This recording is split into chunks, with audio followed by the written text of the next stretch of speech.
mas participou das discussões e tudo bem. E, paralelamente, ele continuava a refletir sobre a condição familiar. E isso lhe inspirou a novela Felicidade Conjugal, que eu tive a boa sorte de traduzir, não é? Agora, aos 34 anos, ele se considerava um velho. No diário, assim, ele se considerava um velho. Ele teve um romance, assim, um romance fracassado com uma jovem, mas não deu certo, tal. Ele pediu em casamento Sofia Andreevna Bergs, que tinha então 18 anos. Ele estava com 34. Agora, quem se casava com Tolstói não era uma mocinha fútil de sociedade, era uma mulher plenamente consciente da sua condição, uma mulher muito curiosa intelectualmente, que desejava ser escritora, tinha uma admiração grande por Tolstói e, ao mesmo tempo, assim, de início, uma atitude assim, de respeito. Agora, e eles se casaram e ela se tornou uma grande colaboradora de Tolstói. Tem que se valorizar sempre a contribuição. Realmente, Tolstói não teria sido Tolstói sem a Condessa, sem a Sofia, a Condessa Sofia, porque ela realmente era uma pessoa empenhada em que Tolstói produzisse a sua obra. Basta dizer que ela copiava tudo. Ele tinha uma letra péssima, tinha uma letra difícil de decifrar, e ela ficava copiando tudo. E ele escrevia sempre com variantes. Por exemplo, Guerra e Paz, dos primeiros capítulos de Guerra e Paz, conhecem-se 15 variantes, tudo copiado pela Condessa, tudo copiado por ela. Ela tinha suas ambições, queria ser escritora e, no entanto, se sacrificava e ficava trabalhando para o marido. Agora, no entanto, logo desde cedo começaram as desavenças. Começaram as desavenças por causa das concepções dele sobre... Ele tinha vergonha de ser proprietário rural. Ele achava que não devia, que ele deveria renunciar aos seus bens. Agora, ao mesmo tempo, eles tiveram filhos. Eles tiveram 12 filhos, dos quais sobreviveram 9. Então, era uma situação muito difícil, e ela procurava evitar que Tolstói se despojasse, porque ele queria se despojar de tudo.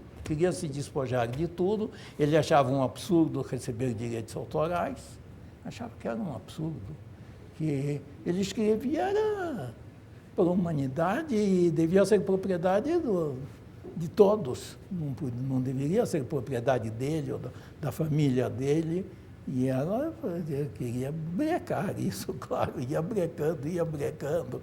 Era uma mulher religiosa, de formação bastante tradicional, e que entrava em choque com as concepções dele, era inevitável.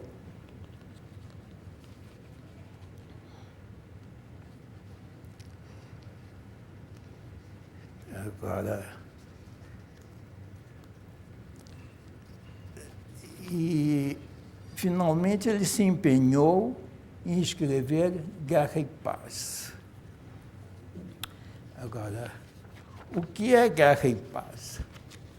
Guerra e Paz sempre se diz a grande epopeia russa, né? Guerra e Paz. Agora, se nós vamos ao dicionário, nós vamos ver epopeia. O que é epopeia? Uma narrativa, não é? Uma narrativa de exaltação de feitos heróicos. Guerra e Paz não é isso. Então, em certo sentido, Guerra e Paz é uma anti-epopeia, porque, na realidade, Guerra e Paz tem a finalidade de desmistificar a guerra, de desmistificar o patriotismo. Ele procura, em Guerra e Paz, ele procura anular todos os clichês que se formaram em torno da campanha napoleônica na Rússia. A campanha napoleônica na Rússia era o grande feito, sempre celebrado, grandes telas épicas, grandes narrativas sobre os feitos heróicos do povo russo, etc. Tolstói procura mostrar que não foi nada disso. Não foi nada disso. Então, por exemplo, o incêndio de Moscou. Segundo a tradição, os russos incendiaram Moscou. Quando os franceses estavam lá, os russos incendiaram Moscou. Tolstói diz que não foi nada disso. Não, os russos não incendiaram Moscou, diz ele. Diz ele, imagine-se um exército acantonado numa cidade de casas de madeira. Os oficiais e os soldados todos fumam cachimbo, não é isso? Os oficiais todos fumam cachimbo. Então vão batendo os cachimbos naquele chão de madeira e, inevitavelmente, a casa acaba pegando fogo. É inevitável. Basta acantonar uma tropa tão numerosa, quer dizer, centenas de milhares de pessoas, basta acantonar uma tropa numa cidade de casas de madeira para essa cidade pegar fogo. Então não existiu quadros assim, telas heróicas na Rússia. Então vários pintores se empenharam assim, em mostrar, por exemplo, o governador de Moscou, que era Rostopchin, o conde Rostopchin, com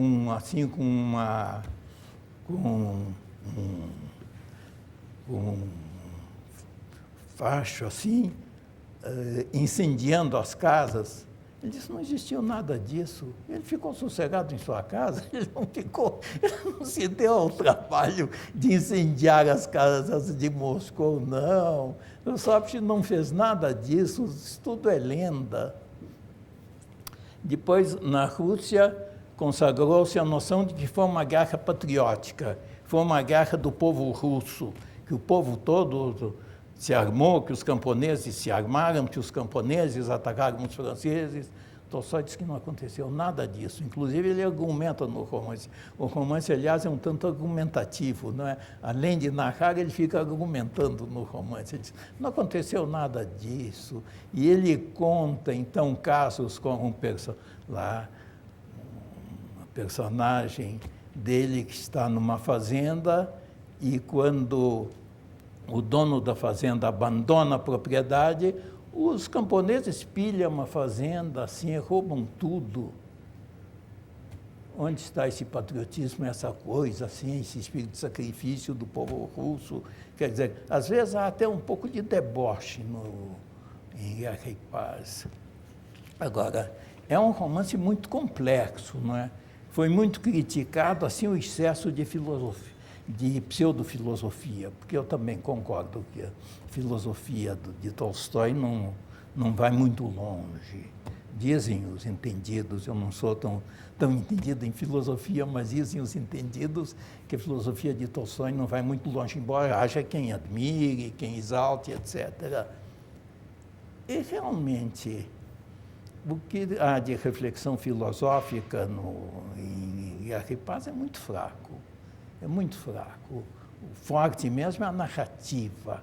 A narração é a força do narrador. O que há em Tolstói é essa força do narrador, esse vulcão assim de narração que era Tolstói, que ele escrevia, tornava a escrever, escrevia variantes, de cada texto dele existem muitas variantes, é uma obra vastíssima.